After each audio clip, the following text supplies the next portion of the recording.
Hello, everyone. Welcome to our webinar, Demonstrating Distance Education Quality, Common Principles Across Middle States Commission on Higher Education, NC-SARA, and Quality Matters. My name is Dr. Terrence Peavy, and I'll be your moderator today. Let's begin our webinar.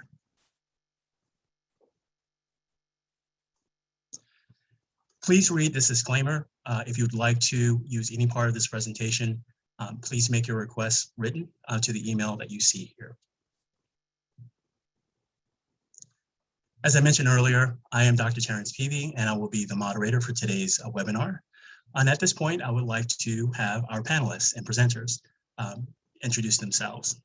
Dr. Adair. Thank you, Terrence. Good afternoon, everyone, and thank you for attending the webinar. I'm Dr. Deb Adair. I'm the Executive Director of Quality Matters, and I've been with Quality Matters for the past 13 plus years.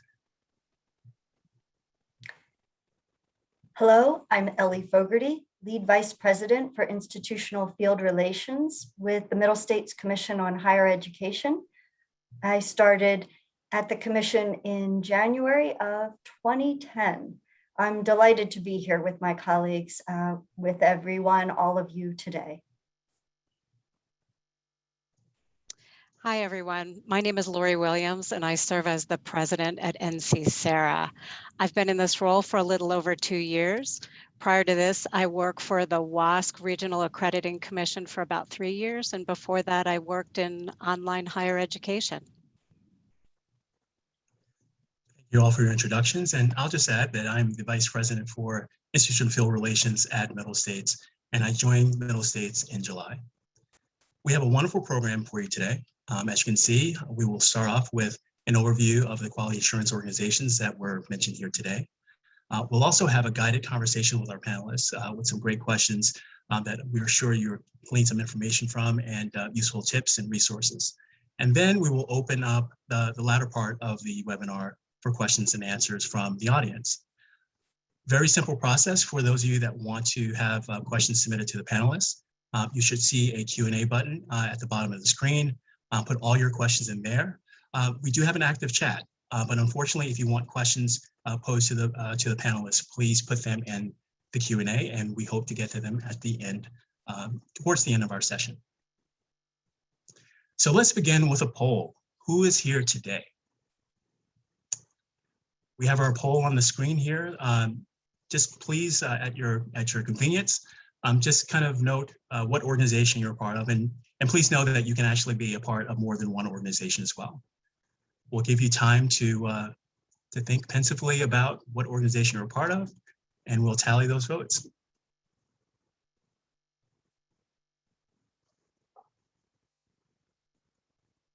All right, I just voted, so we at least have one on the books.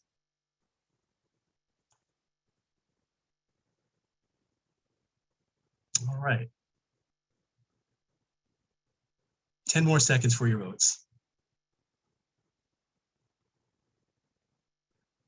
All right. The final number should be in shortly.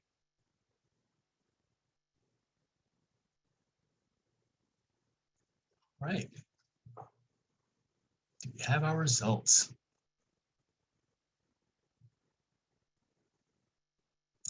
All right, 93% of you are affiliated with Middle States, 45% with NC-SARA, and Quality Matters comes in with 26%. So a fair distribution across the board. All right, so let us now move on to our first presentation. Dr. Williams? Oh, thank you, Dr. Peavy, and many thanks to Middle States Commission on Higher Education and Heather Perfidi for inviting me, and to my dear colleague, Deb Adair, for agreeing to share the webinar panel with me. Next slide, please. I'm going to quickly share a bit about NC-SARA, what institutions agree to do to participate in SARA, and consumer protections afforded by institution participation in SARA.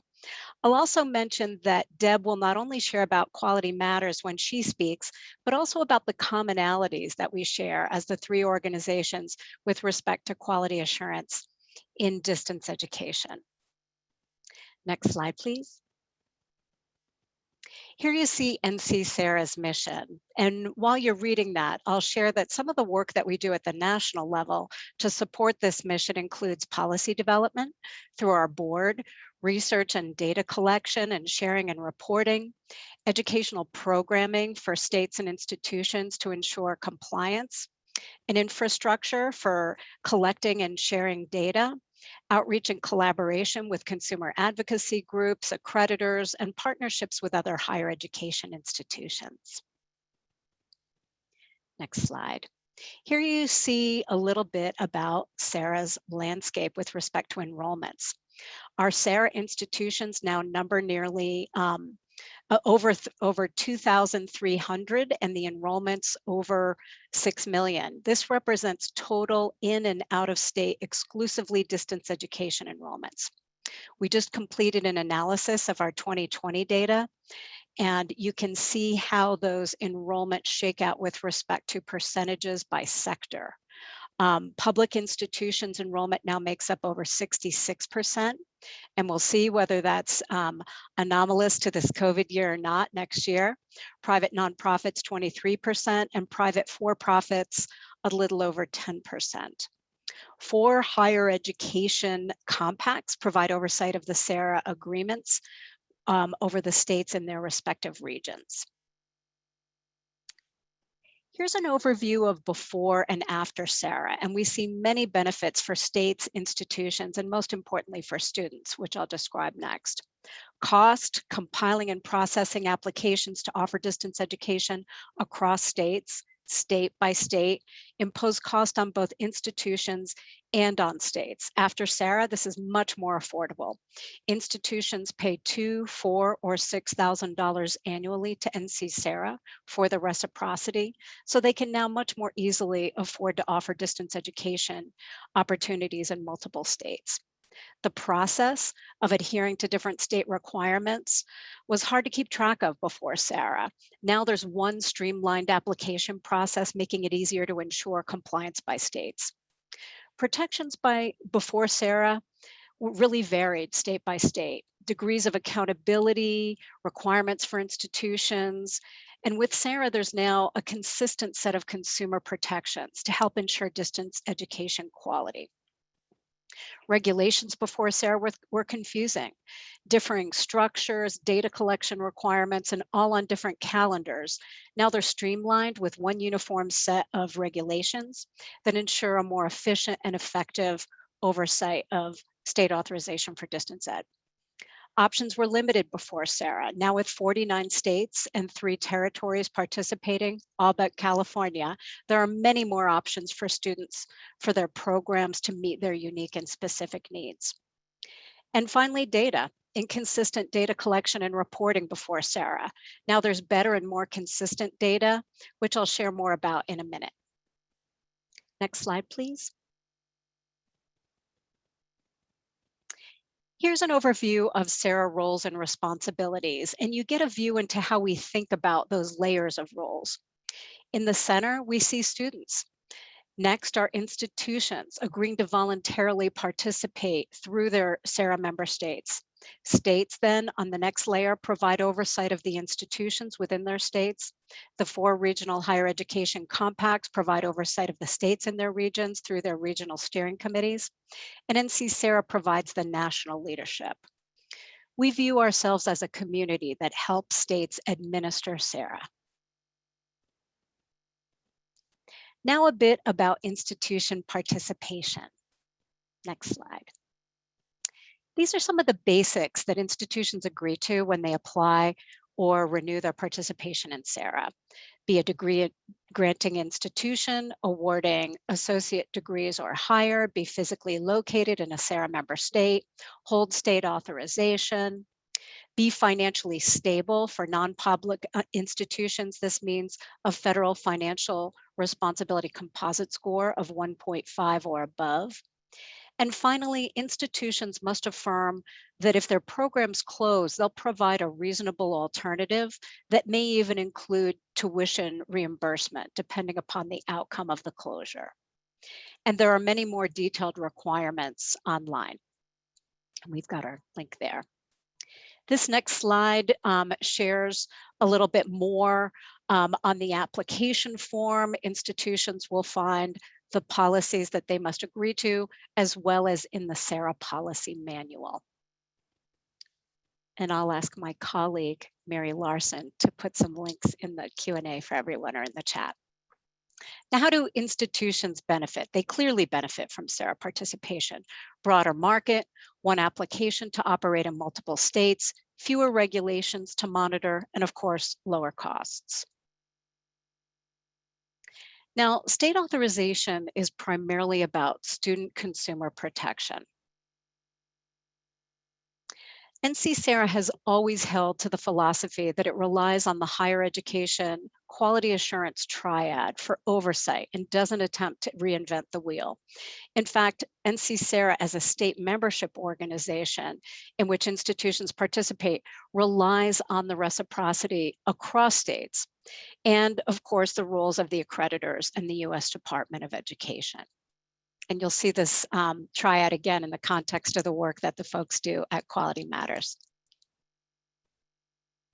Finally, I'll share about consumer protections. Outside of SARA, about half the states in the US have no distance education regulation, and a third have no accreditation requirements for state authorization. All institutions that participate in SARA are held to higher requirements than roughly half the states in the United States for distance ed. They must be accredited and must be in good standing with their accreditor.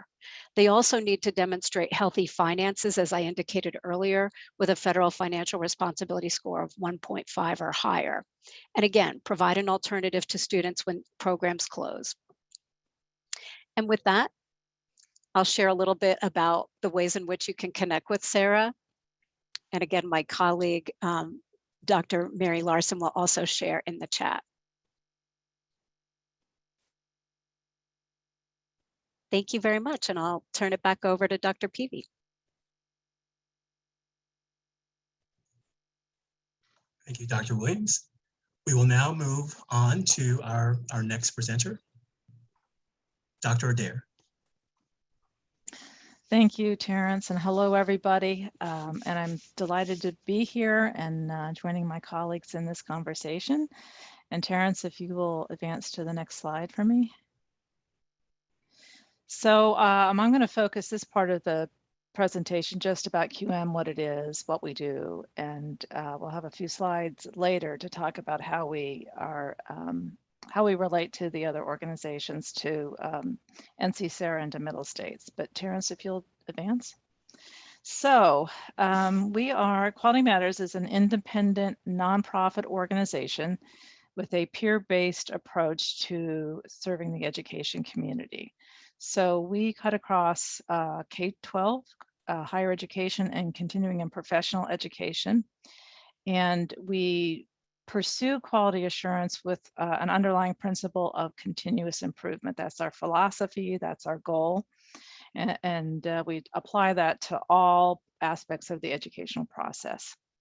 We were, our origin story is that we were initially developed by a consortium of 2- and 4-year institutions called Maryland Online.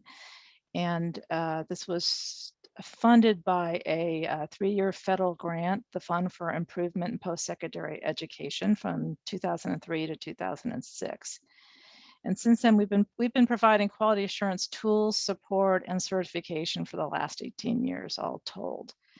And so who we are as an organization is we remain a small organization. We have an internal team of 44 staff, but we also have a cadre of professionals in the education community who actually are the individuals who conduct the peer course and program reviews and who facilitate the Quality Matters training. Next slide, Terrence. So this is This is just a quick snapshot of the countries in which Quality Matters have member institutions. So we have over 1,500 member institutions, mostly higher ed, but as I mentioned, K-12 and continuing education across 6 continents. And you know, this slide changes regularly. We've in the last few years, we have seen really strong growth internationally and international participation. And our approach in international, actually, it's the same as within the U.S. is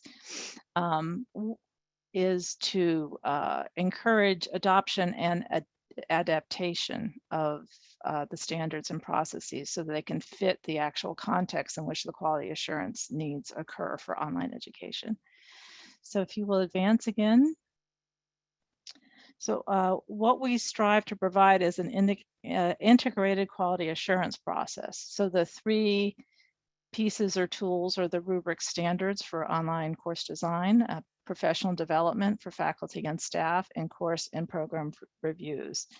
So those are the 3 primary components, but because these tools are part of an integrated process, our institutions will adapt them to individual context or their framework for quality assurance. So the work with Quality Matters is about using the tools for an internal quality assurance process for the organization around what they're doing for online and blended courses. So an institution will use one or more of the tools to develop their, as I said, their internal quality assurance process to support faculty professional development in this arena, to develop courses to meet quality standards, to schedule and execute internal or external course reviews. And all of those are to provide forms of evidence to support an institution's broader quality assurance efforts. So that's the point of using the tools isn't just to use the tools, but to integrate them as part of that quality assurance activity. And the evidence, schools will generate significant evidence around doing this that support their broader quality assurance activities towards the middle state standards, for example.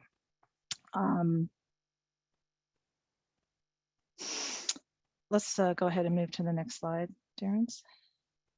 So I wanted to point out some of the specifics. So one of the differences for Quality Matters is that we are looking at quality assurance for components of quality. And one of the ways we do this is kind of look at what we call the online quality pie, or aspects of quality for online delivery. And will you click again, Terrence? So this has animation in it, so I want to be able to click again. Okay, we can stop there for a minute.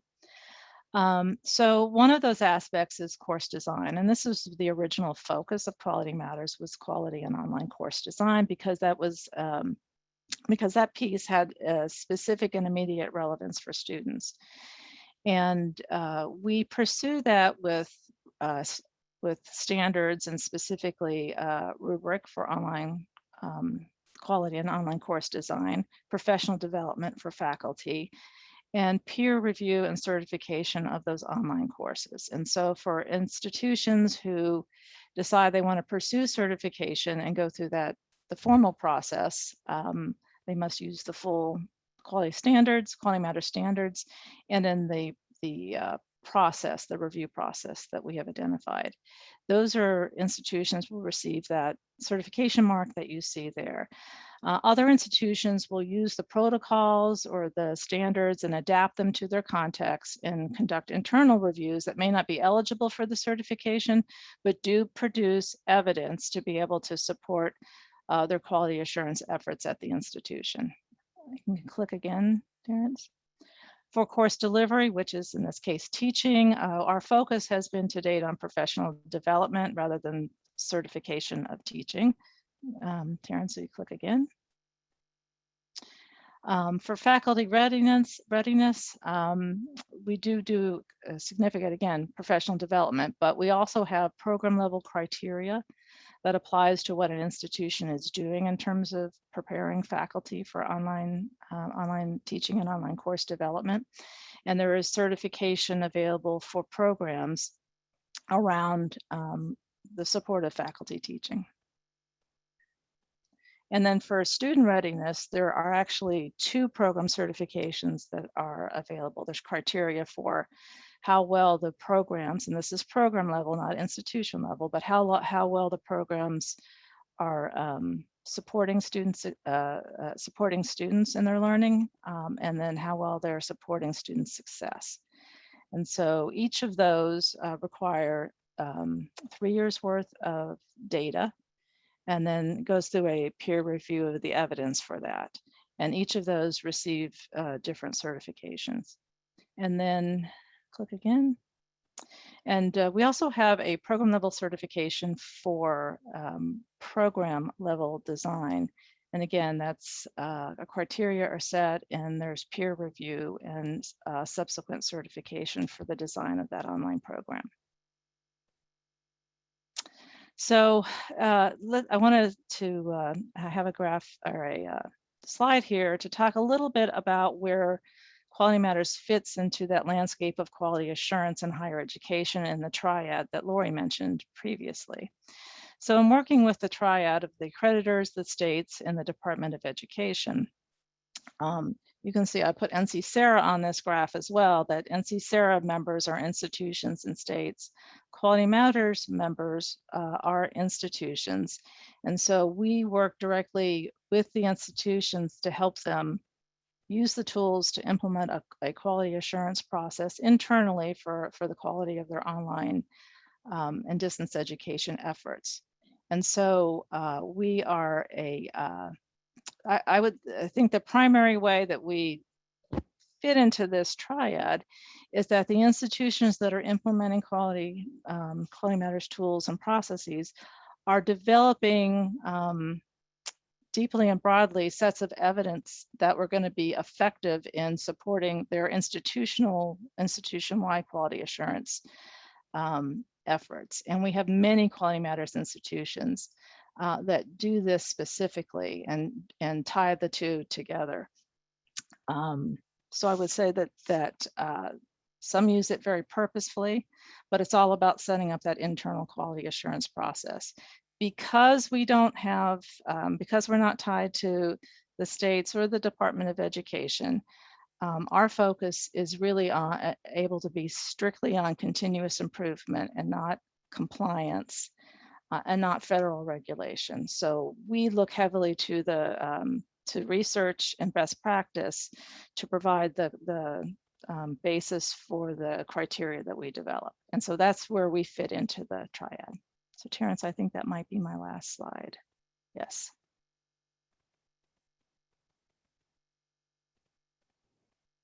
Thank you so much, Dr. Dare. Mm-hmm. Dr. Fogarty will represent Middle States with her presentation, which should be coming up next.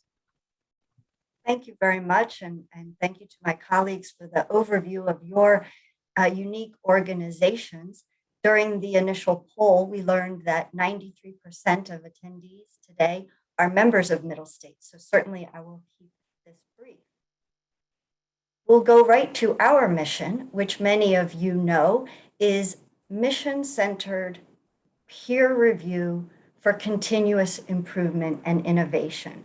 So that's really where our focus is at the institutional level. So we've heard about being at the program level, the course level. Middle States is focused at the institutional level. So who is Middle States? Who's the commission?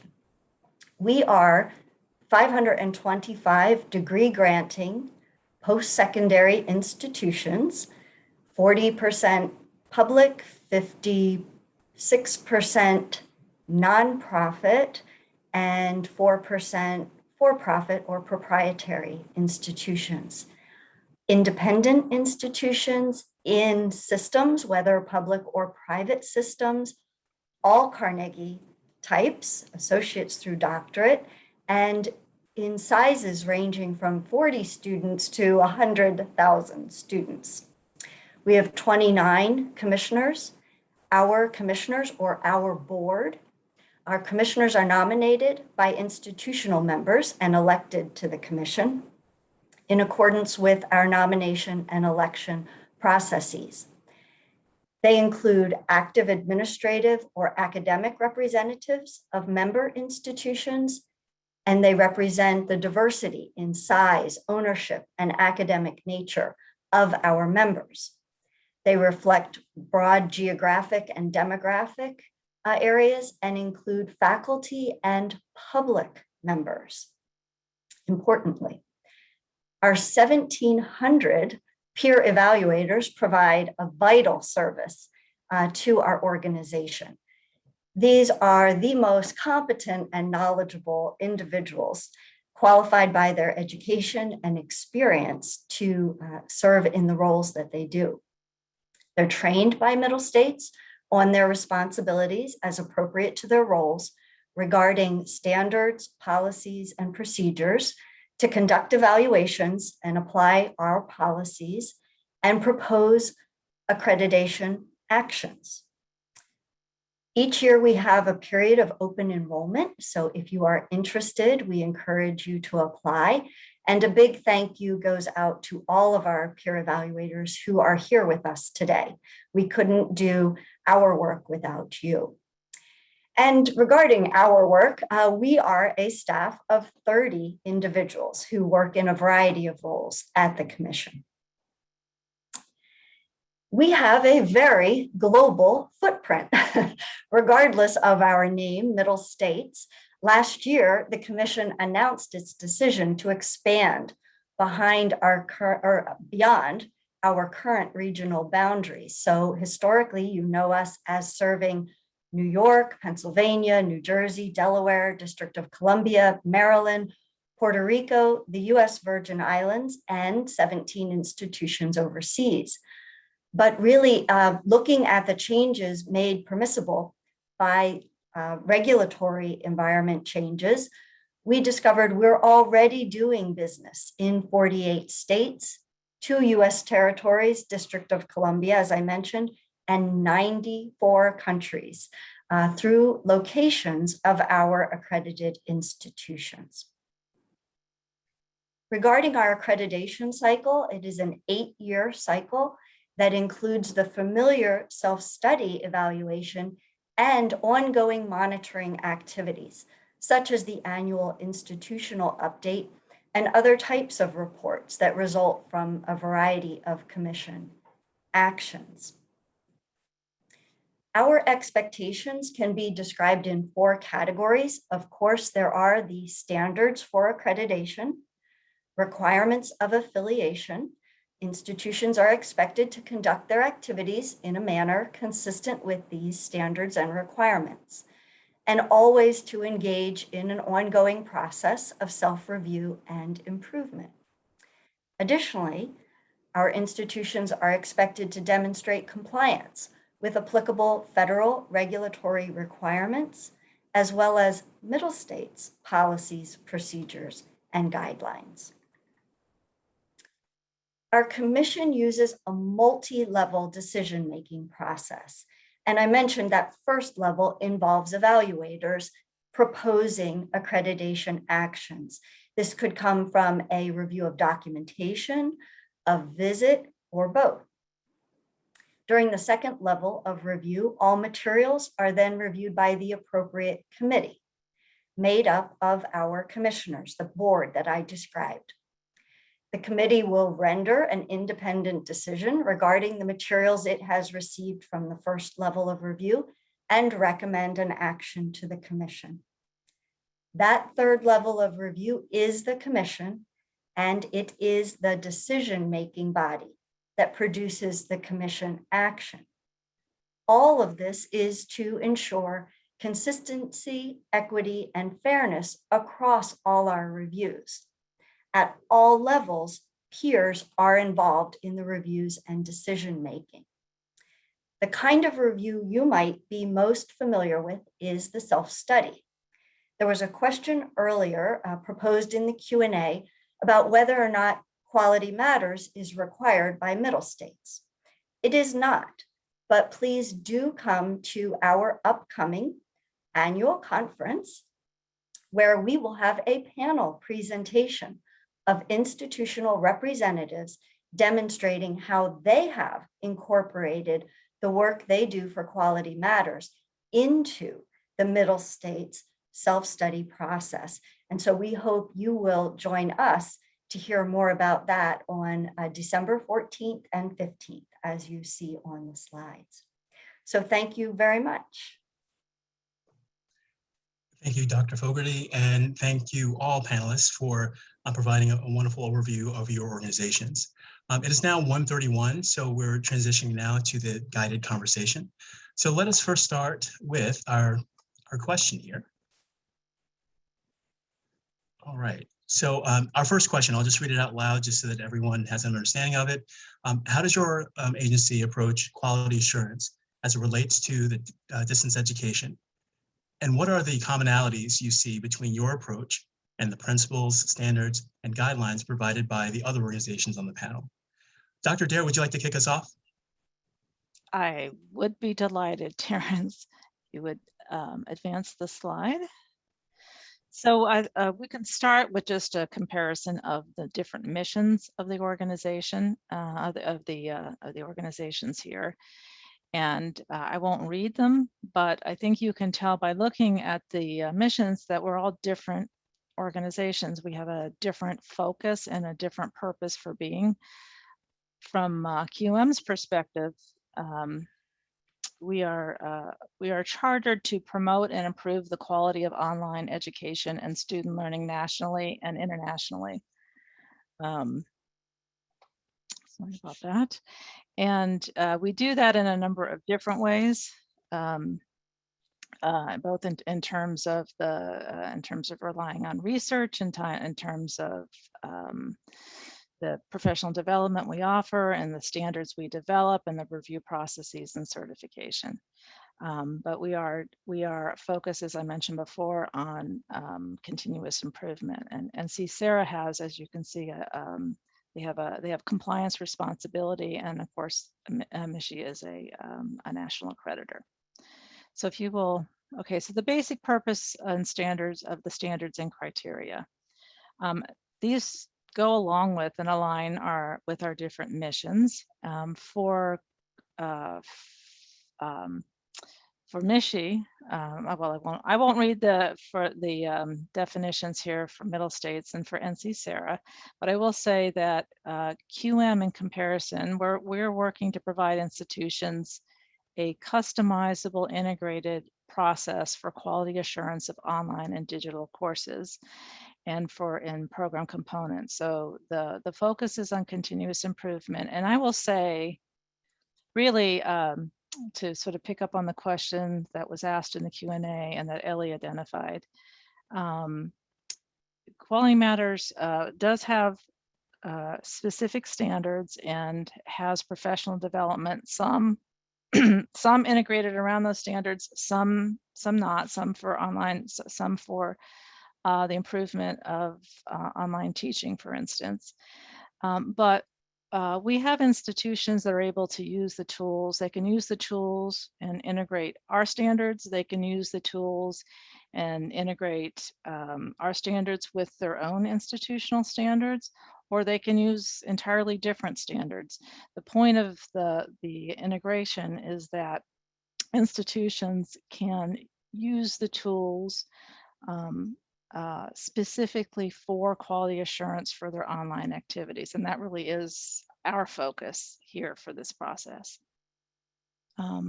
And I think after I finish these slides, I think Lori will come back and she may add some nuance to what I'm saying here.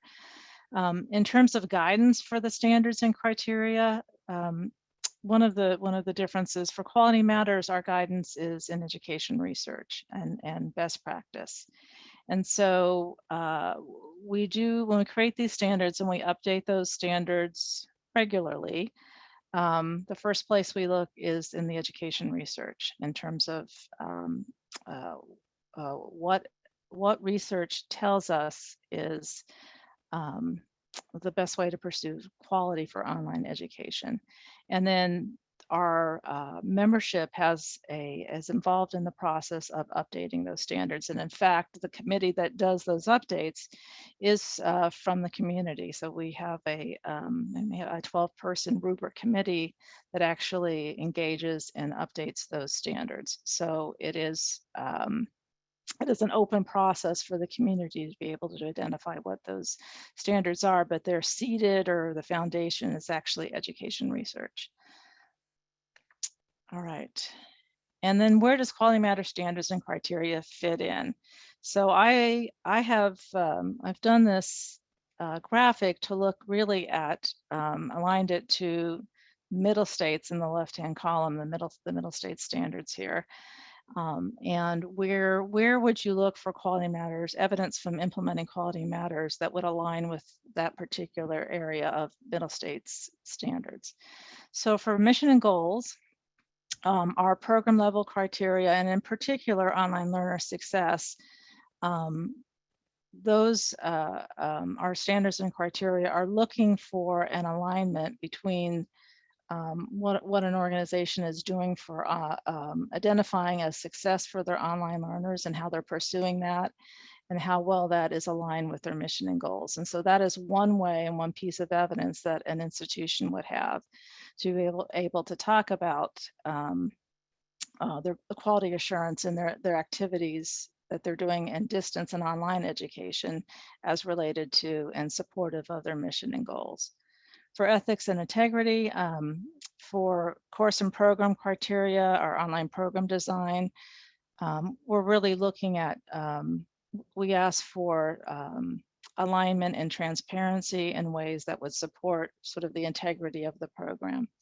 For design and delivery of student learning experience, this is one of the primary areas where an institution would be engaging in quality assurance around the QM standards and providing significant examples of practice and evidence that would support their institutional efforts in terms of design and delivery of online education.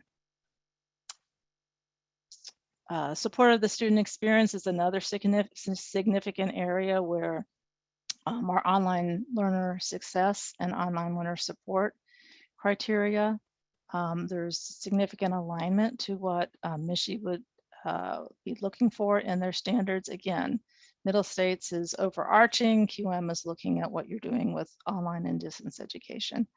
And then educational effectiveness, our online program design, online teaching support, online learning support, and online learner success. So really all four of our program criteria have criteria in them that the institution would have to meet, and in identifying the data and the analysis of that data would align very well with the middle states educational effectiveness assessment.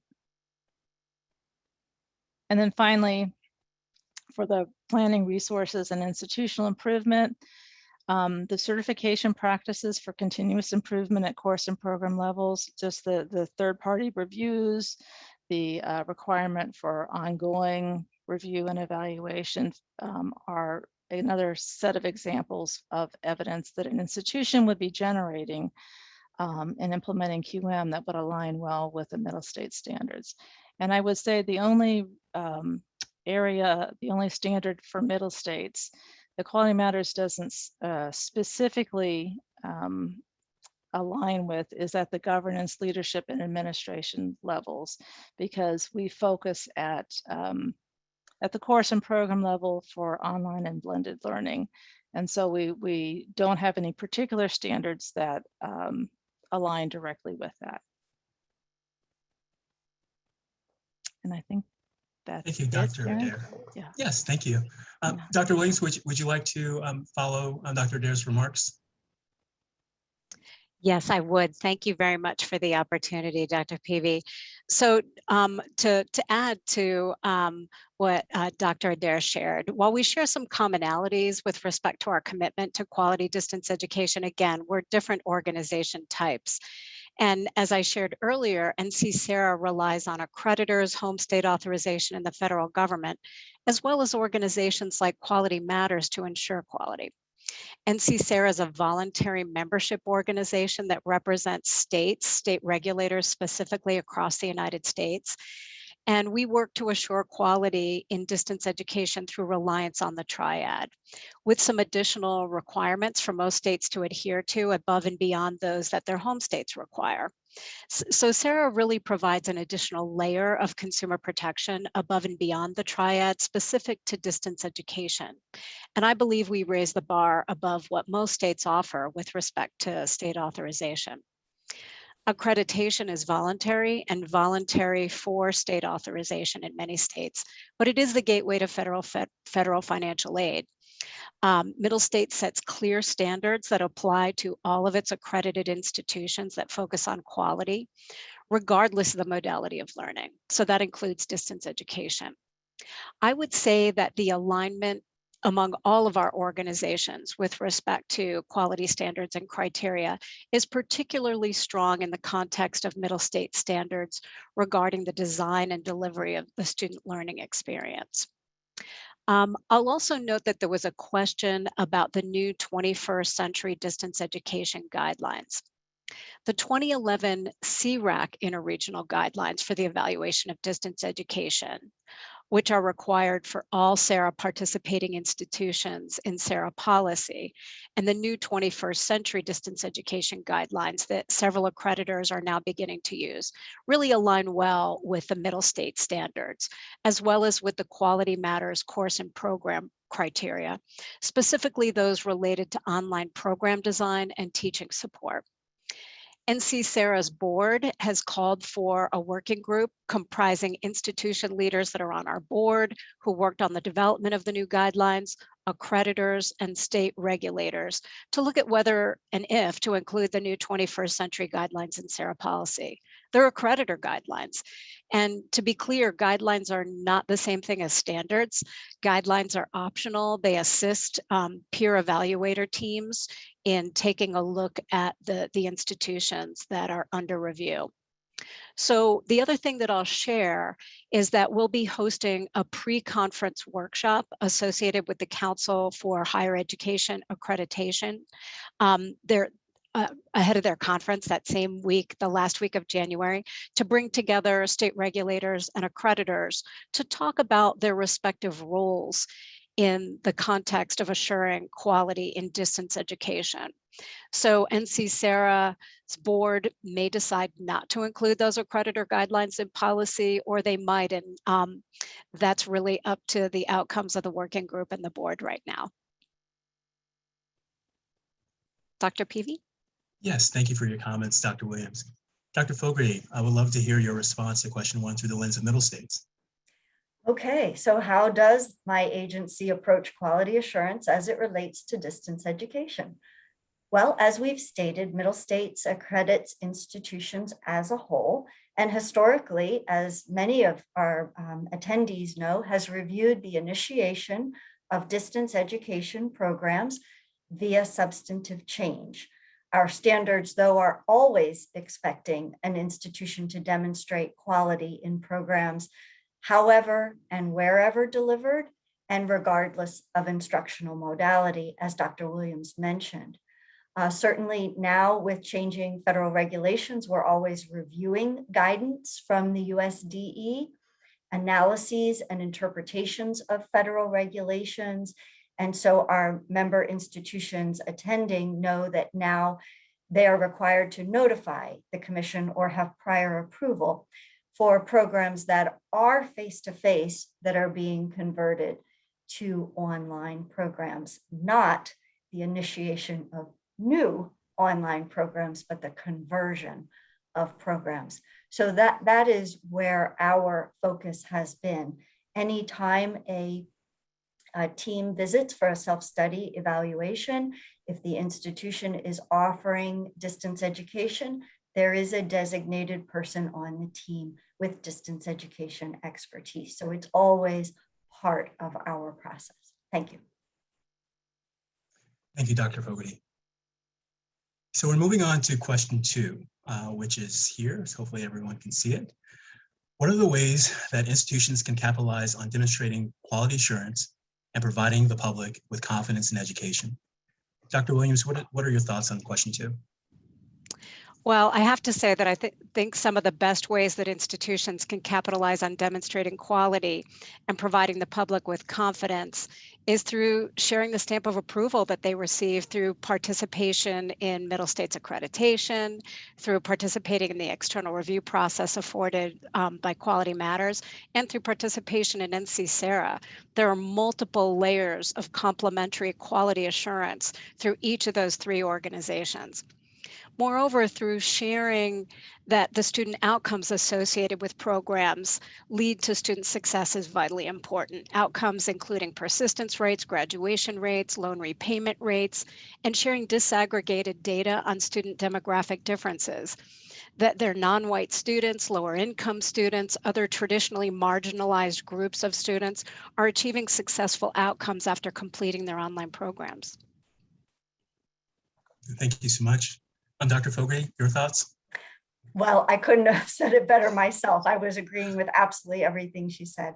In many ways, it does come down to having to demonstrate those student outcomes or the cost efficiency. It does sometimes. And so relying on the partners that we've gathered today for this panel and using that to demonstrate the effectiveness of the and the quality of the offerings is really the way to go.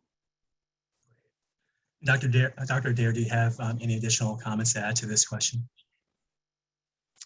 I would say honestly no, but I'm going to anyway.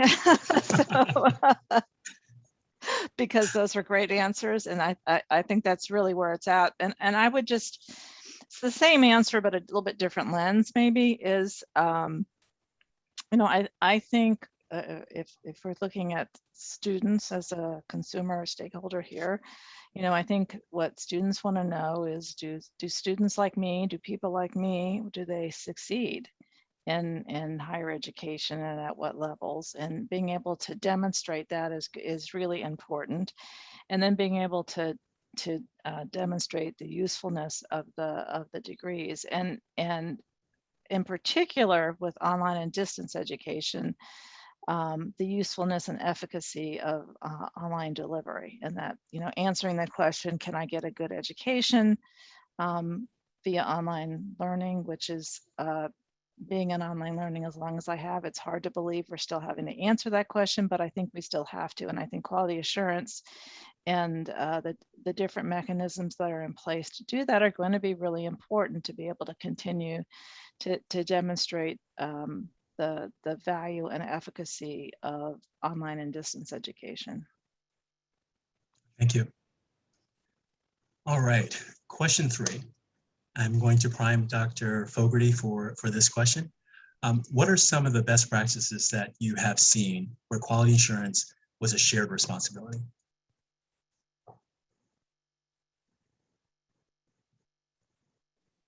Not evading the question, just looking for the unmute button. Well, so I would say, Terrence, we learned very early on in the pandemic that the heroes on campus were those in our centers for teaching and learning. I think we can easily add to that those in continuing ed who already had experience with different platforms and maybe were a touch more up on the customer service approach. Now, how do we resolve issues for these people? Not, you know, expecting students to understand everything on their own. Let's throw in those in libraries, those in academic support centers, who really opened up a world to students of services that had existed, but you had to come to us for them. They never would have set foot in those spaces due to maybe their scheduling constraints. But with Zoom, you know, they were able to come in and get the support that they needed.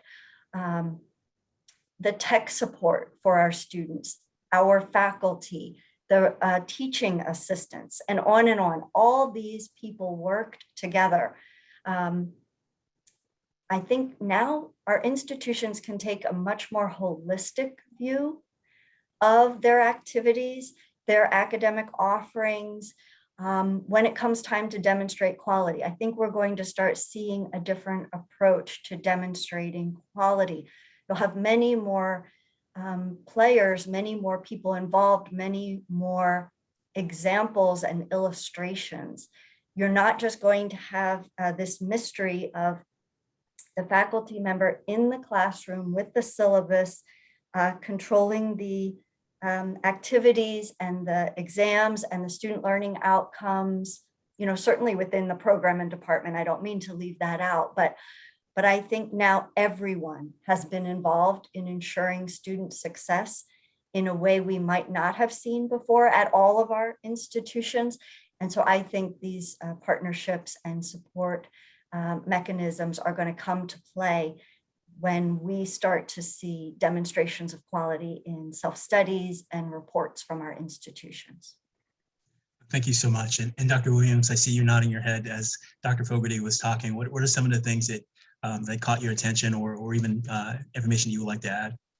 Well, I love hearing about the partnership between faculty members and all those that provide vital support services for students to ensure success. I also see state regulators who serve SARA working collaboratively with accrediting bodies to align on potential threats to quality, and when appropriate, placing institutions on provisional status, or in some cases, even removing them from participation in SARA for being outside of compliance with SARA policy. Institutions that avail themselves of the Quality Matters framework and external reviews more easily demonstrate quality assurance to both their accreditors and to their state regulators. So there's another type of shared responsibility. I also see the effective practices among the institutions that choose to partner with local businesses to provide broadband access to those who need it to be successful in their online programs, as well as participating in programs with businesses that offer up-to-date hardware and software to students who might struggle to afford it otherwise, to get those needed technologies. And I'll just add that I think it can be really daunting for institutions facing state regulatory, federal, and accreditation requirements to keep up with the changes. And the extent to which that we can partner with each other, share about our respective requirements, and the way in which we rely on each other will improve the understanding, compliance, and improvement in quality online learning. I think states and accreditors need to increasingly work together to complement their respective work. And institutions need to set up quality assurance teams internally in the way that Dr. Fogarty just described, to look at all of these aspects of quality assurance. Thank you so much. Dr. Dare, from your perspective from Quality Matters, any best practices you highlighted or have noted during this time? Yes, Dr. Peavy, and I'm going to take the perspective, the institutional perspective on this, but I did notice that somebody said my my mic was a little low. Is it a little better? Can you hear me better now? Okay, that's good. Good. There's I think 5 different places you can try to increase your volume. So I would say from an institutional perspective and the internal quality assurance activities that they engage in, it is definitely a best practice to have to share the responsibility for that and to have that integrated and rather than siloed within the institution. And this is a particular issue for us because the adoption of quality matters at institutions has historically been a grassroots adoption. It's usually an institution's staff, instructional designers, instructors, and sometimes the distance learning administrators are the ones who bring in and then engage with quality matters.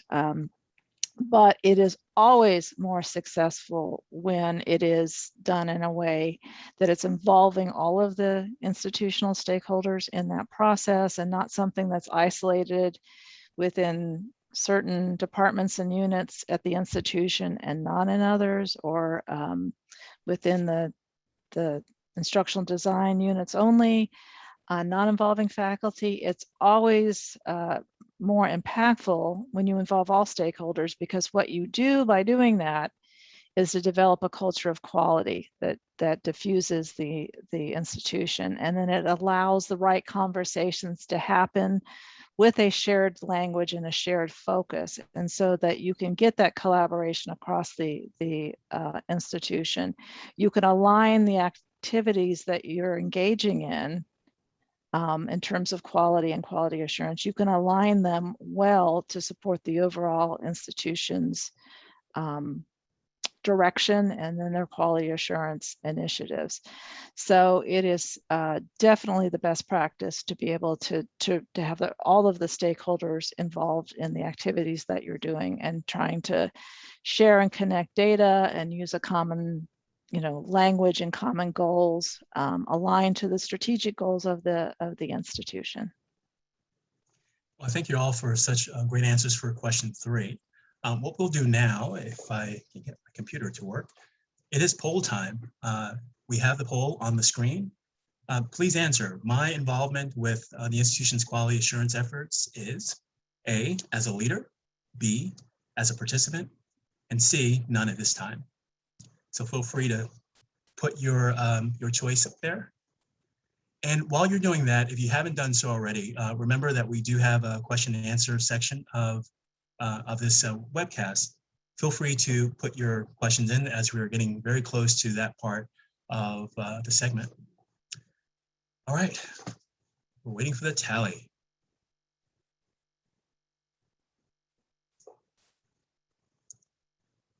Get those questions and answers in, please. All right. Lots of votes, lots of votes.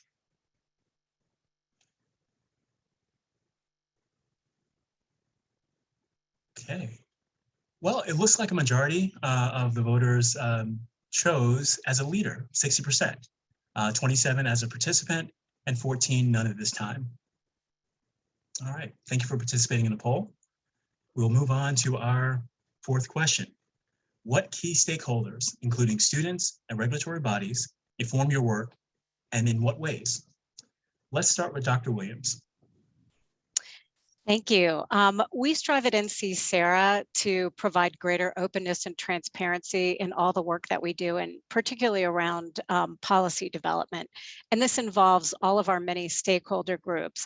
And these include the accreditors, the 4 higher education regional compacts that I spoke about earlier, the SARA regional steering committees that operate within the 4 regional compacts that approve state participation in SARA, state portal entities, which is the phrase that we use for the state regulators that provide reviews of institutions for distance education for participation in SARA, and others at the state level, including state attorneys general, state higher education executive officers, those that provide leadership over departments of ed at the state level, state legislators, higher education organizations, higher education institution leaders, and finally, consumer advocacy groups who speak on behalf of students with respect to the work that we do. Oh, and I can't forget the general public. So all of these stakeholders provide opportunities for providing input into SARA policy and process. And for the last 2 years specifically, we've asked for these groups to provide input on a regular basis, particularly the states, because they are our members. And soon we'll be moving to an annual policy review and revision cycle based on the input that we've received from our states. They want more time to review, discuss, deliberate on the many types of input we get, and consider the operational impact of policy changes to their regulatory work. Thank you for your answer. Dr. Dare, any response to the question? Sure. So our primary stakeholder influence is the education community itself. In fact, as I mentioned at the beginning, the original Quality Matters standards were developed from during the FIPSI grant from the education community itself. And so we continue that process every several years, where we're looking at updating and informing both the standards and then the practices, the review practices around them. We do that through extensive stakeholder consultation and bringing the community, the faculty, instructional designers, administrators, to solicit their thoughts broadly, but to also get them to participate in the creation of the actual standards. So our staff facilitates that work, but we do not determine the standards ourselves. In terms of other influences, I would say students and educational researchers have an influence on what we do and how we do it, particularly through the educational research. So we look to that. We try to be led by what the research has to say about student success, student preferences, student satisfaction, and student success, student engagement, all of the things that are important to have in place for students to be successful. So we do that again just through the research that we curate or we conduct ourselves, or we simply evaluate that's there. Thank you so much. Dr. Fogarty, any closing remarks for question 4? Yes, thank you. And I am going to take a moment on this one. We had a slide go by earlier with all 3 agencies on the organizations on the slide, talking about from whence our standards come. And I think I just want to spend a little bit of time on that, even though such a large percentage of people attending are familiar with Middle States. This is not an area that they might have familiarity with. So the key stakeholders that inform our work, of course, I'm going to begin with our member institutions. As a voluntary, non-governmental entity, we are focused on our members. We are focused on membership services. We are focused on members voting on things. So really a member focus. So for our standards, the development, the periodic review of our standards, the implementation of our standards is all done with our member institutions. We are looking to their innovative practices and encouraging innovative practices. We are looking to conversations with our commissioners. We are collecting information through surveys, through town halls, through sessions at annual conferences. So certainly the key stakeholder absolutely would be member institutions. However, that is balanced by specific requirements for our work that are set out in federal regulations. So what may not be completely understood, and this is true for all institutional accreditors, is that the U.S. Department of Education set out in the Code of Federal Regulations has expectations for the types of standards that an accreditor has. So of course we are guided by that as well. And we are reviewed every 5 years as an agency by NC-SARA, National Advisory Committee on Institutional Quality and Improvement. So we have our, thank you, we have our activities reviewed, and so that's very important. And then I think the other item that was on that slide talked about federal financial aid regulations. And so how would that be included in our standards? Not necessarily within the standards, but in our ongoing monitoring of our institutions. So in that section, so we're mainly focused on, for those who might be interested, in the Code of Federal Regulations, section 602, but we also look to 668, the federal financial aid regulations, when we are monitoring cohort default rate, heightened cash monitoring, financial responsibility. So you'll see things in that section of the federal regulations that are not right there assigned to the accreditors, but that we are looking at through our monitoring processes.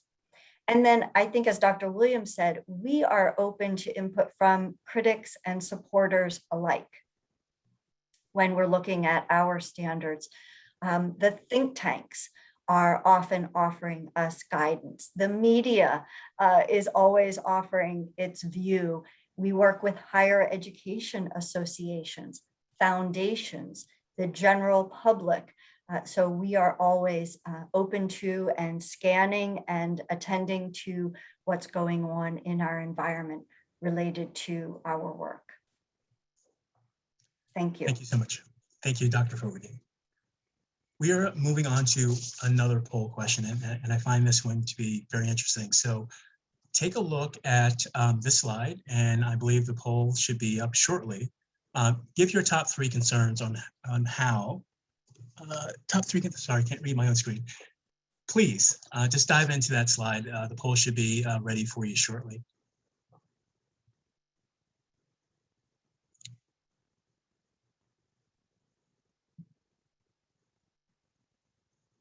Okay. And I'll place another plug for the question and answer section of the webcast. Please feel free to go in and place your question. We're nearing that part of the webcast, so please place your question in the Q&A. Thank you.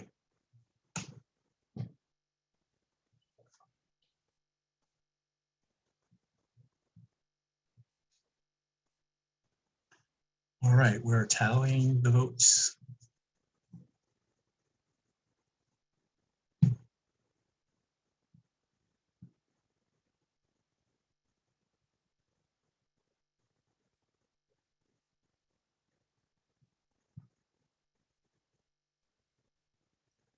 Right.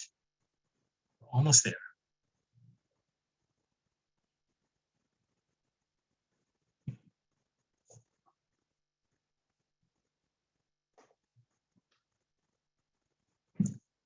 This was a thought-provoking one, so maybe a little bit longer than the previous polls.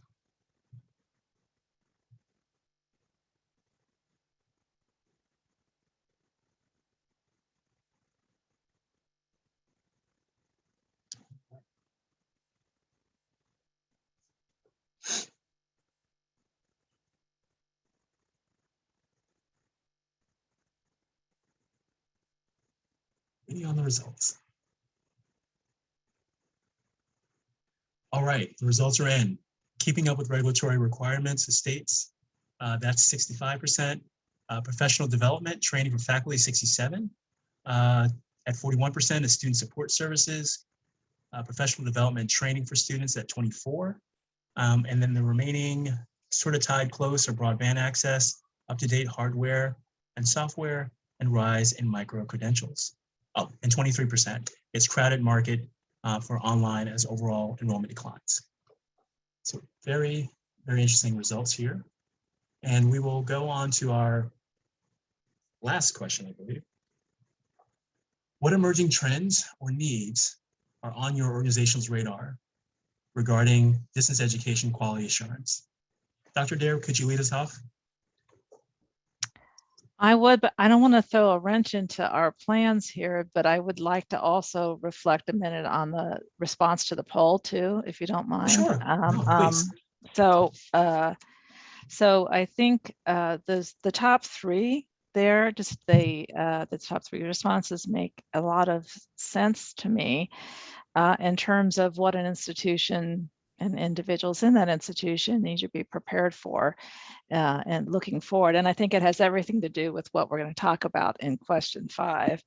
But, you know, they're particularly important with online education because we know that there are, that is a bit of a moving target in terms of the regulatory environment. But we also know, especially for the faculty training response and the student support response, thank you, those are so especially critical for the success and quality of online education, and that the ways and the criteria for quality and for success in online require some things that are very different than what we might traditionally have planned for and staffed for and trained for in our traditional educational environment. And so in some ways, those things are sea changes for us, and having to understand how we do that well is really important. So I sort of want to validate that response in a way, because I think we're all struggling with that, because we recognize that's what's required of us now is different.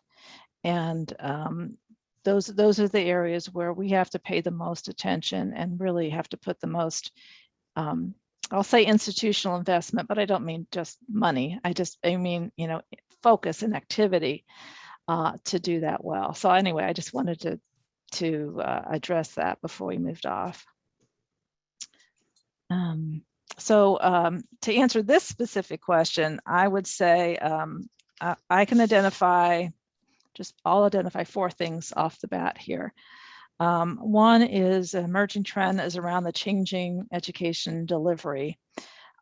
So we've had online for a long time, but what we're seeing now that's different is we're seeing multiple and blended kinds of delivery modalities. So online, blended, and face-to-face, and sometimes all happening in the same course. That's a challenge. Also, the blending of synchronous and asynchronous delivery modalities is requiring us to understand differently about what works and what doesn't.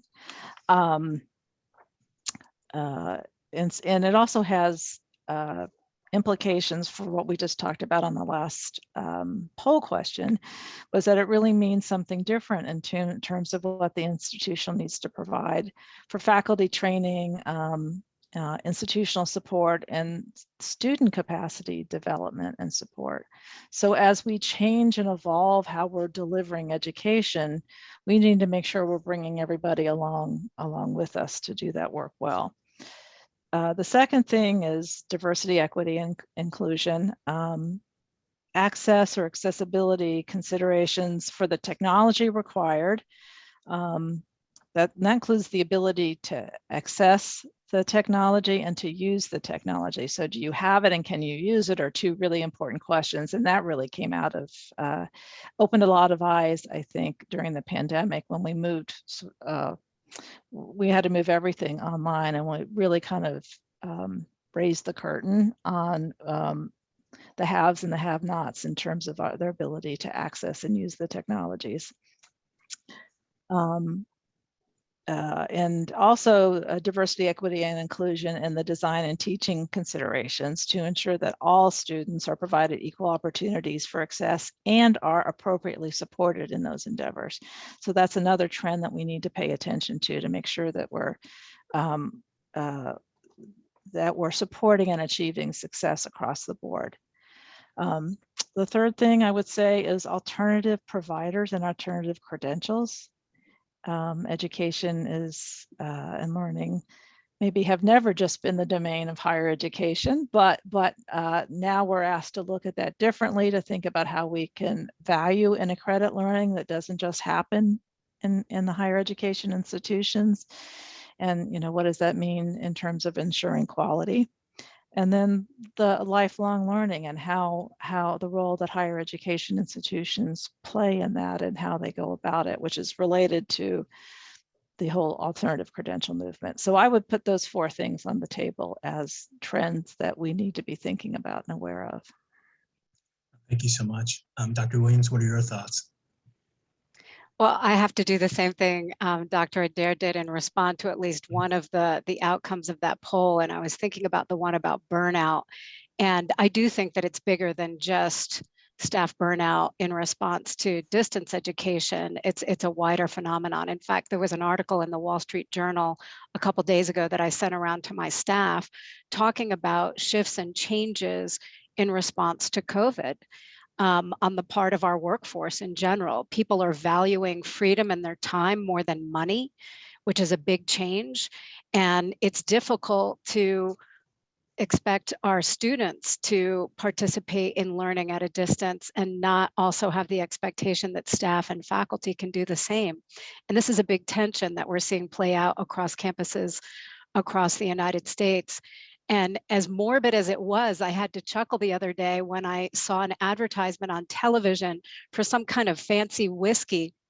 And they had this song playing in the background about, you know, it's later than you think, enjoy yourself now, sort of this gallows humor associated with COVID, like buy our whiskey and have a good time. And in my mind, I related that to this shift in the workforce. People are very concerned about preserving what time they have on the planet for doing what's most meaningful to them.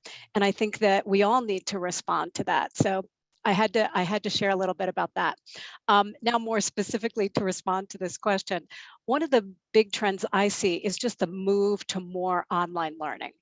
We recently at NC-SARA conducted a survey of our participating institutions, and 59% of those that responded said that they would continue online learning beyond the pandemic, moving from emergency remote learning to full-on distance education. And this is a big shift. And a recent EDUCAUSE report showed that students, while, you know, those that were in the traditional age group who wanted a brick and mortar experience were not too happy with the quick pivot to online learning, they still want the flexibility associated with some distance education. And Dr. Adair alluded to this a bit too. They don't want to see distance education go away. They want that flexibility. So we see and hear greater signs of the acceptance and confidence in online learning. I'll also share that at NC-SARA, we're looking to provide more opportunities for SARA participating institutions to engage with our work. We held our first ever SARA conference for participating institutions this summer. And based on the very positive response to that, we anticipate doing so annually, hopefully face-to-face at some point, but maybe it will just continue to be hybrid or virtual, depending upon what the desires are of our institutions that participate. Oh, thank you so much. Dr. Fogarty, your thoughts on question 5? Sure, I will not repeat everything that's been said, but certainly we are identifying those trends and needs as well.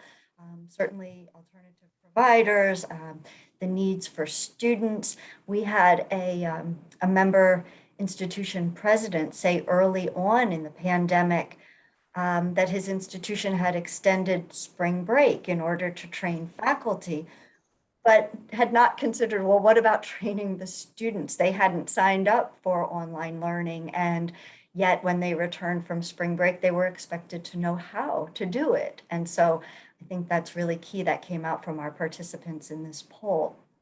So not to repeat all of the areas that have already been mentioned, we are, certainly going to keep our focus primarily on supporting our member institutions as they demonstrate the quality of their offerings in line with their mission through peer review. That is always going to be what we will be doing. But certainly the Commission has joined with other higher education organizations to support broadband access for our students and faculty, it turns out, as well, in rural areas.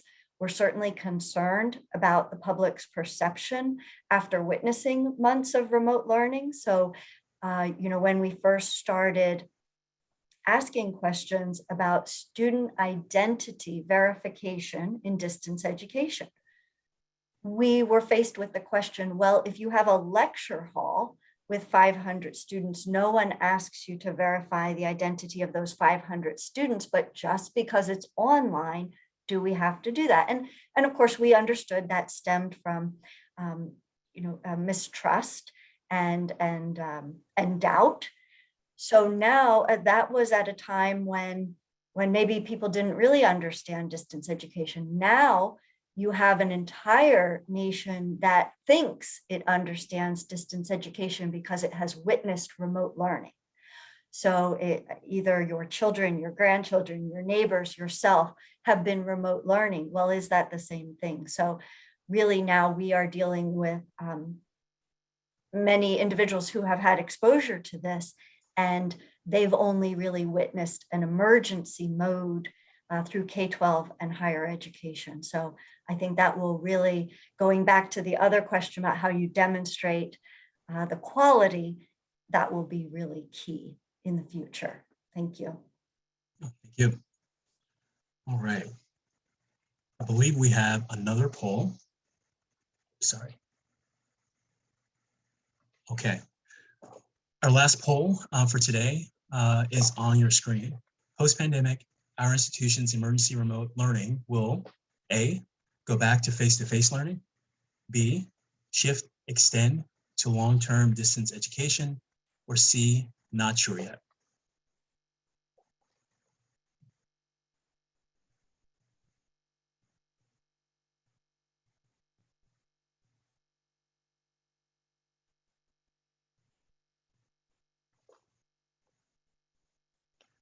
All right. We have one final question, and then we'll shift to the questions and answers that you've submitted as an audience. There's still time, still space available for more questions and answers.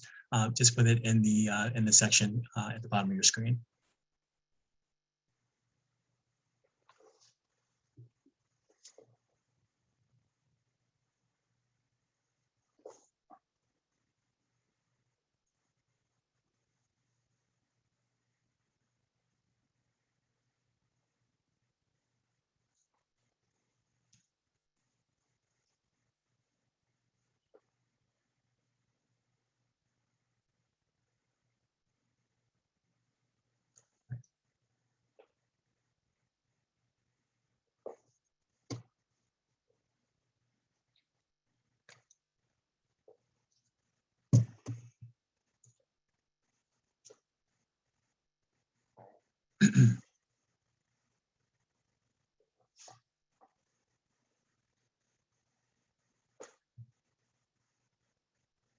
The results should be up shortly.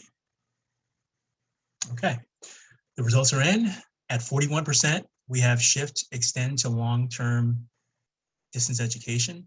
Coming at number 2 is go back to face-to-face learning. And C, not sure yet. So before we move on to question 6, panel, would you like to comment on the results of the poll? I'll just add, I could see in the chat, everybody is, many people are identifying what I thought might be the response, which is some of both, that it's not universal, not even across individual institutions, and some people say yes to both instead of a little of both. So that makes sense in terms of what I'm hearing and seeing. Thank you. Any other comments to the poll question? All right, let us move on to question 6. Question 6. I'm sorry, I have to move through. Okay.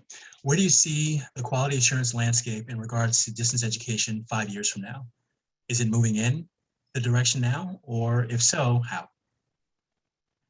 And let's start with Dr. Williams. Sure. I think as the prevalence and acceptance of online learning has increased, attention to the difference between emergency remote learning and quality distance education is becoming more apparent and will increase. I do believe it's moving in that direction, and students are demanding it.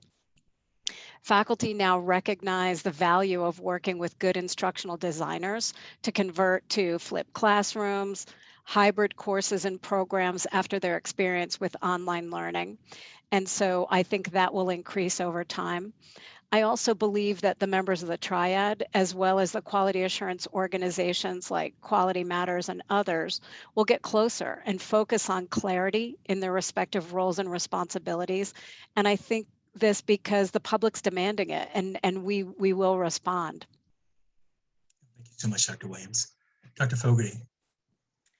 Thank you. Well, we certainly hope to see this all more integrated, not so separate. And so we, when we created our standards, our current standards, instead of having a separate section to deal with things like distance education, it was integrated throughout our standards, as I mentioned before, regardless of modality, of instructional modality, regardless of location. We went ahead and said these activities should be represented throughout our standards. If you have distance education, it should be reflective in mission, in policies, in governance, in resources. It shouldn't just be separate or a bolt on the side. So hopefully we will see more integration, not separate things. We want to see good use of technology, smart use of technology. We know our institutions are putting a lot of resources into technological systems to support this. So we hope that there will be good systems there to support students and their learning. And we want to always celebrate the successes at our institutions that have been able to bridge the digital divide for their students, to have inclusive online practices that don't leave any learners behind. So this is what we will be doing over the next 5 years, is making sure that we are bringing those activities to light and giving them the attention at our conferences, in our webinars, in our institutes, to make sure that others can learn in our learning community of Middle States, that everyone can learn these best practices. I appreciate your comments, Dr. Fogel. Dr. Dare, what are your thoughts? All right. Well, I'll be honest and say this was a tough one for me to answer because of the 5-year, asking to look out 5 years. And it's hard to see I am a great student of really the field in terms of the initiatives about let's go forward. This is an opportunity for us to make change happen. And if you believe everything you read and all of the statements that are made, we are in a position where we can finally move past the inertia that sometimes holds us back from being able to make positive change. And in that sense, online learning, distance education is a real facilitator for a lot of the, as a platform, as a mechanism for a lot of the innovations that we're hearing talked about now. So will that happen in the next 5 years? I'm not entirely sure, but I'm going to address this question as if it can happen, which is for quality assurance, is we have to follow the trends in higher education and the evolving student and stakeholder needs. So we have to change along with it. So to stay relevant and have an impact on improving education, quality assurance is going to have to reflect the scope of an institution's educational mission and be inclusive of those initiatives as higher education evolves. So the faster we evolve as a field, the more quality assurance is going to have to evolve. So if we think about some of the trends that we were just talking about, and especially around the need to ensure students have increased mobility and navigating in this space, a lot of that's going to happen via online education, even though distance education as an initiative is just one of the modalities that we're going to have to integrate and have been trying to integrate in the scope of accreditation, just as Ellie was saying, that Middle States had moved to make this an inclusive kind of approach. We're going to need to continue to do that. One of the things that we're seeing is an increasing collaboration, including course sharing or student sharing between institutions of higher education. And that can get complicated, and we're going to have to, as quality assurance organizations, being able to make sure that we're addressing those things. The work that institutions are doing to increase the ability of students to transfer their learning to and from academic institutions and non-academic learning providers, co-curricular, extracurricular learning, and workplace learning, institutions may be changing their approaches and the organizations that they collaborate with, which puts quality assurance organizations in the position of maybe broadening their scope a little bit. So in short, quality assurance is going to have to be able to address what we see as an increasing number of on-ramps and off-ramps, as well as multiple and blended learning modalities to academic degrees, degree programs and credentials. So the box that higher ed academic programs are in, as the boundaries of that have gotten very permeable. And so we're going to have to be able to evolve along with that and to be able to provide the assurance mechanisms to make sure we're always moving forward with student learning needs first. Thank you so much. And I also want to thank the panelists. We're now shifting from the guided questions to the actual question answers. I found the responses extremely informative, and just by looking at the chat, I believe the audience has too. So thank you so much for your thoughtful responses to the questions. So what we'll do now is a little bit of a reminder of how to put in the question and answers on the screen here. But what I'll do is I will do my best to get through as many questions as possible. And so I'll just start with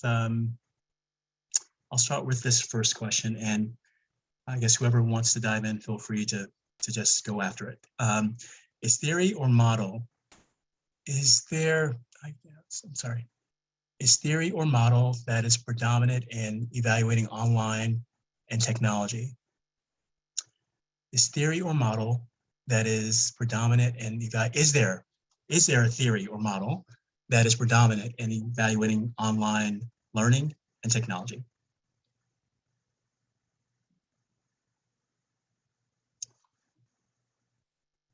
Panelists? Well, I'll kick off and just share that I don't think there is any one model that's predominant. I think there are many out there. And with the multiplicity of missions at academic institutions and the differences in the students that they serve, it makes sense that there would be multiple models. Many years ago, when I was young and was working on my own doctoral work, I was focused on the community of inquiry model that came out of folks in Canada and at the Athabasca University. But since then, there have been multiple models that have emerged in the context of quality distance education. And I would say that all faculty members, in addition to being content experts in their disciplines, need to be embracing the scholarship of teaching and learning, and that includes the scholarship of teaching and learning online and the very vast research field that's emerged in the last few decades with multiple models, again, that will make sense for different audiences and for different purposes. Yeah, I'd like to jump in on this one, and I would say our internal staff little insider joke to QM is we've got 1,500 member institutions, and there are 1,500 different ways of implementing quality matters.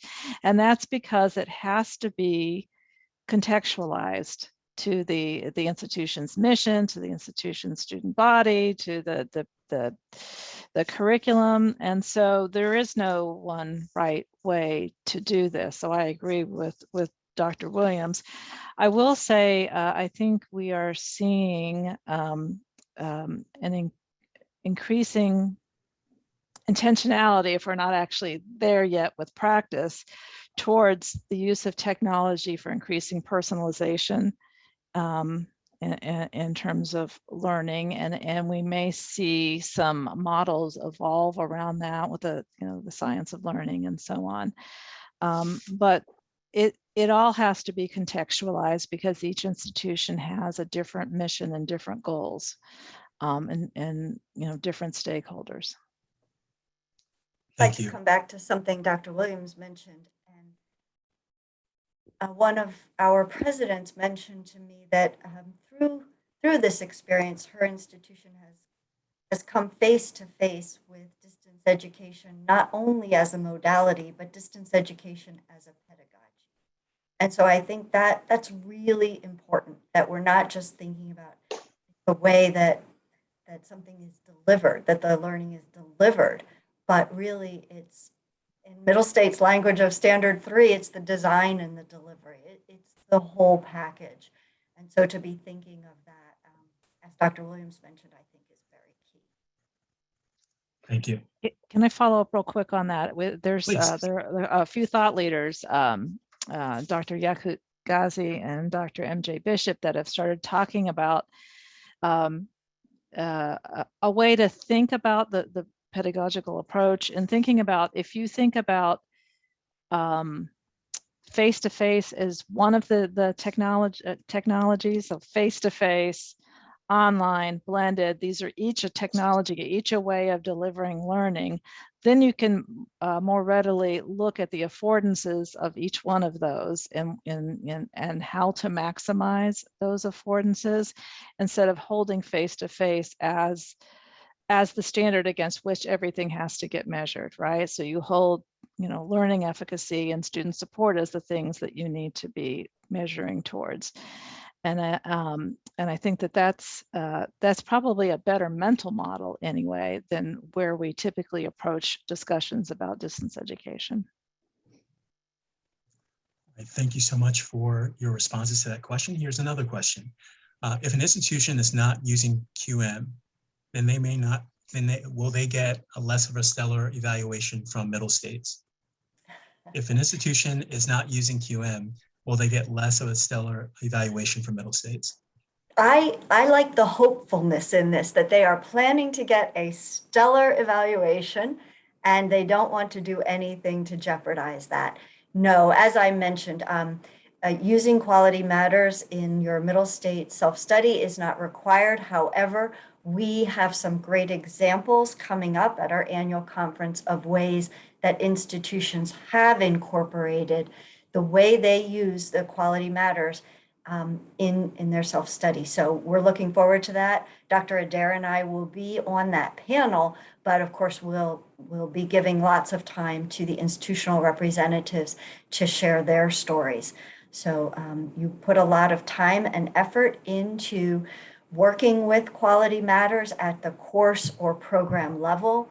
We're even hearing Quality Matters has shared with us that their information is even being used for face-to-face courses and blended courses. So we want to make sure that any activity that an institution is engaged in now, right there, you're looking at the beginning of your evidence that you're gathering during self-study.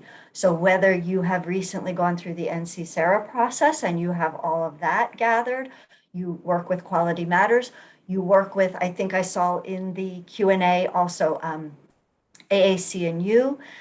So whatever it is that your institution is using, a homegrown approach, a commercial product that guides you through a process for evaluation, pull that all together and show us what you have learned from using that, how you have discussed the results with the appropriate constituents, and what did you learn that helped you make an improvement, to innovate a practice, to change an offering?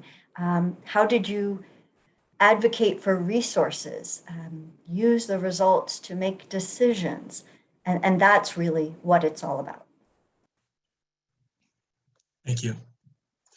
Our next question: has middle states or NC-SARA adopted the proposed distance education guidelines for CRAC or the current set of CRAC standards? I'll kick off. I shared earlier when I was presenting about the NC-SARA board's decision to form a working group, and states, accreditors, and board members that serve to help develop those guidelines. And I'll add that my colleague, Dr. Adair, worked on those as well. They're working to determine whether they will replace the reference to the 2011 CRAC guidelines that are currently in SARA policy or not.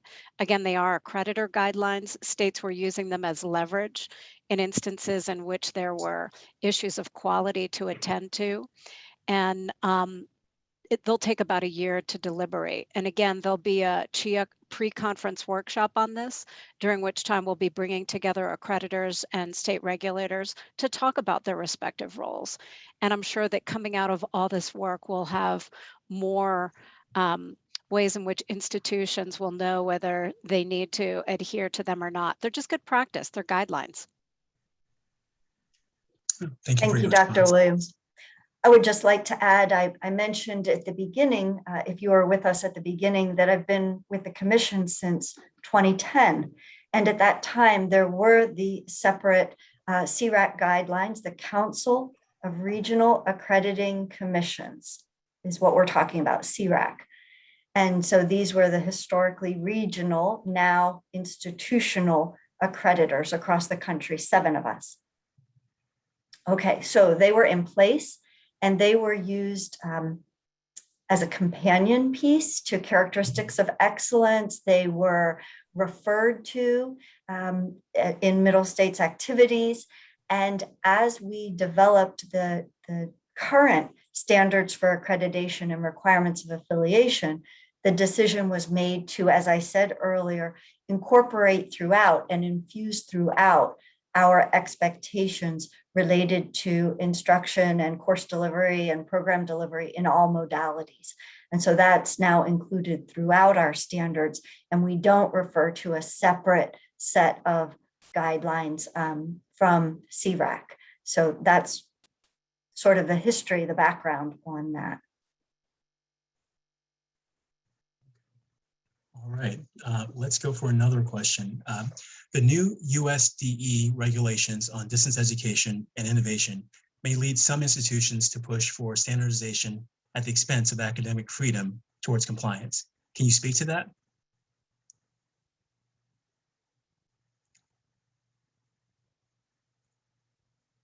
I'll read it one more time just in case.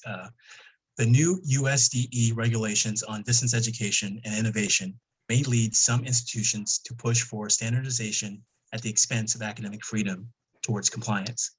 Can you speak to this? Thank you, Dr. Peavy. Again, searching for the mute button. I have to keep adjusting my screen. Sorry about that. So certainly all the quality assurance agencies that you have here, are certainly looking at the mission of the institution and what the institution is trying to achieve. And so there's not something that is necessarily in Middle States, something prescriptive talking about what is required of an institution in its offering. So I would say no, that I wouldn't think that this would lead to any kind of conformity and limiting of academic freedom, if I understood that question correctly.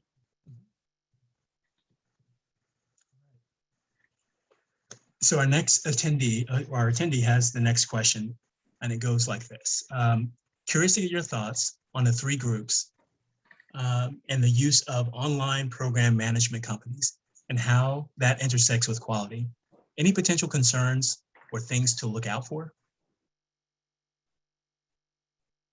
I'll share that this was something new that was added to the 21st century distance education guidelines that were not in the previous 2011 guidelines.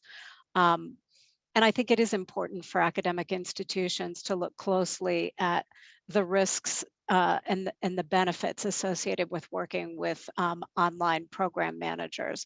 On the one hand, they can provide an easy turnkey way to enter into distance education with a number of experts in the form of consultants that can help make decisions about how best to enter the market. Where's the market trending? What are the business needs for the organization? What support services will be provided by those OPMs? On the other hand, looking very carefully at what percentage of revenue in the agreement that an institution is signing off on as they enter into that is vitally important. Will they in fact suck out so much revenue that it won't be worth the institution's while? In my many, many decades of working in higher education, I've learned that often working with an outside consultant when it's not your core competency is a good way to enter into something. But eventually, if it is a core competency of the academic institution, you'll want eventually to bring it in-house. Dr. Peavy, I would like to add to that about processes within Middle States. So I want to be very, very clear. There are many different services that could be offered by an OPM. So I don't want to paint with a broad brush here. However, what we would ask the Middle States members attending this to do is to look at our substantive change guidelines on our policy page on our website and review the section on written arrangements, because you need to be very clear if the OPM is, as a non-accredited entity, delivering parts of your curriculum. Between 25% and 50% of the curriculum requires substantive change review and approval, and up to the 25%, there is a notification requirement. So I think this is very important to understand what services the OPM is providing and what is in the contract.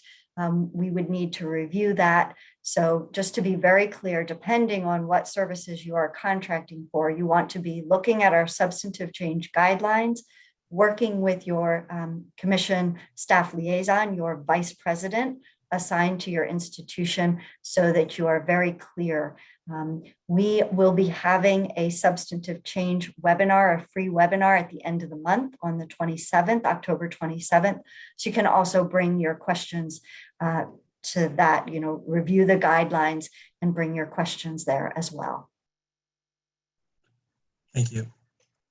So we have a few questions, three questions about high flex or blended learning. What are some pros and cons, best practices, and or regulations around that blended model?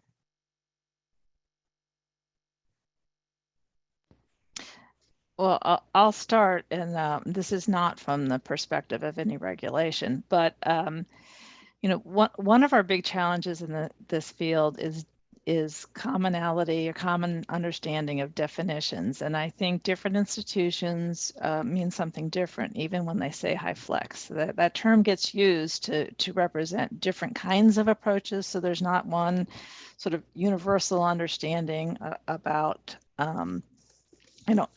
about the different approaches.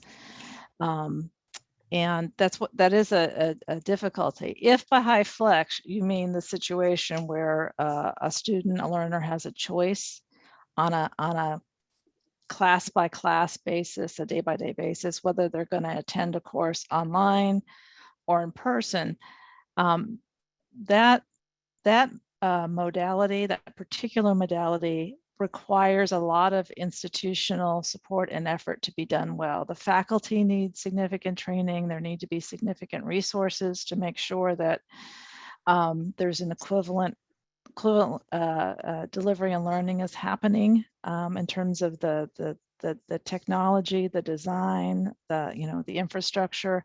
It's very hard to do well. And so that's the caveat to that approach. And I think if you simply mean by high flex the integration of modalities, the integration of asynchronous and synchronous, I think what we need is some significant research now on the affordances of how this works together, because truly we don't really know. Distance education has been around a long time. Synchronous learning has been around a long time, but we're talking about different ways, different combinations and different approaches to this. And we need to be reflecting on research in terms of what is actually best practice in that.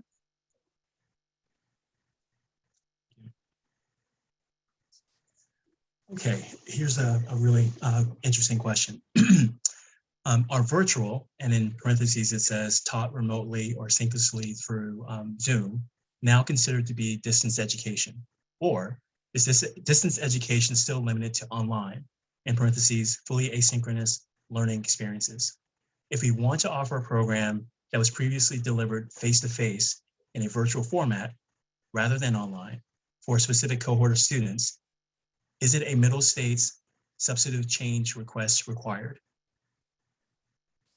Please follow up with substantive change at msche.org or contact your VP liaison, because there's so much in that question that is specific to your institution that I would be doing a disservice by answering that question for you broadly in this audience. So what you want to do is get an answer to your specific question. However, everyone may go to our website and look at our substantive change guidelines to look at alternative delivery method. So alternative delivery method could be correspondence education or distance education. So we use a broader term, and you can look at different definitions from the federal government and different expectations. So all of that information would be found there. Our substantive change policy, our substantive change procedure, all of that information is on our website. The forms that are needed to fill out, whether it's a request form or a notification or prior approval, all that information is available, and so many situations are unique to different institutions. Thank you, Dr. Fogarty. Dr. Adair, this is a question for you. The question says, Dr. Adair mentioned essential components of inclusion in various modalities while addressing quality assurance. I wonder how, quote unquote, equity, not equality, may be considered in the context of quality assurance in the next 5 years. Well, if I'm being honest, I wonder that too. So that is our focus. We're working now. We're starting the planning now for our. I can't even imagine 2023. That seems an absurd year. Our 2023 launch of the next edition of the rubric, and the equity and DEI is a big factor in that. So it's about outcomes, and it's about internal structures and access to opportunity. So you know, we are working towards that. But the question, I wonder how equity may be considered in the context of quality assurance in the next 5 years, is different ways that we can, I don't want to say hold institutions accountable, help institutions continually improve their practices to ensure that we're being mindful about DEI practices in terms of how we design courses and how we teach them, how we're supporting different kinds of learners, and looking much more holistically at a student, rather than just, you know, the student doesn't just exist when they're inside that classroom, right? But the whole learner in terms of what they're bringing to the learning and what they're doing outside of the classroom. And that's all got to be considered in terms of a equitable experience. So I know that's not a direct answer to your question, but I don't know that there is a direct answer to your question. All right. Thank you for addressing the question. This is actually a question for all of you. The attendee asked, is there a strategic plan between your 3 organizations worldwide to reach the millions of students who do not have access to higher education via online? Wow, what an ambitious idea that has just been planted. Whew. Explosion. So we all work with institutions of higher education. And so certainly it would be the role of the institutions of higher education, or as Deb forecast in the 5-year out prediction, there are all sorts of alternative providers coming up on the scene as well. And so I think the strength of our organizations collectively can be not only to support our institutions in serving the millions of students worldwide that need to be served for quality, but in setting the standard, small s, setting the standard for any of these alternative providers that might go out and try to meet the needs of these millions of students. So hopefully they would look to us as standard bearers and say, you know, this is what you see in traditional higher education. We may not look like traditional higher education, and yet to deliver quality education, you know, the last thing you want to do is take advantage of these millions of students the questioner mentions, who might not know that they're maybe not being offered quality education. And so hopefully that we would play that role. Let's see, what do my colleagues think? This is some kind of mind-blowing. I'll take this from a different angle. So I'm involved with the an internal quality assurance organization, INQUAHE, the International Network for Quality Assurance Agencies in Higher Education. And I can tell you that globally, quality assurance agencies are all asking themselves the same question about how do we you know, how do we evolve and how do we serve all of our learners? And in some areas, learners don't have the same kinds of access or benefits or abilities from a technological perspective or otherwise. I think that we have that same issue within the U.S. too, that we have learners that we can't really reach effectively, that don't have access to online. And so this is even broader than just our organizations, right? There's federal policy that has to be in place. We need broadband access as sort of everybody's right and ability, and mobile learning opportunities and so on. So it will stretch the quality assurance agencies, but I think I'll speak for myself, that we'll follow practice in terms of rather than lead practice in terms of understanding what we need to quality assure. So I believe this will be our final question. And I believe Dr. Fogarty will probably kick us off with this. The question is, my institution is in the beginning of a Middle States review.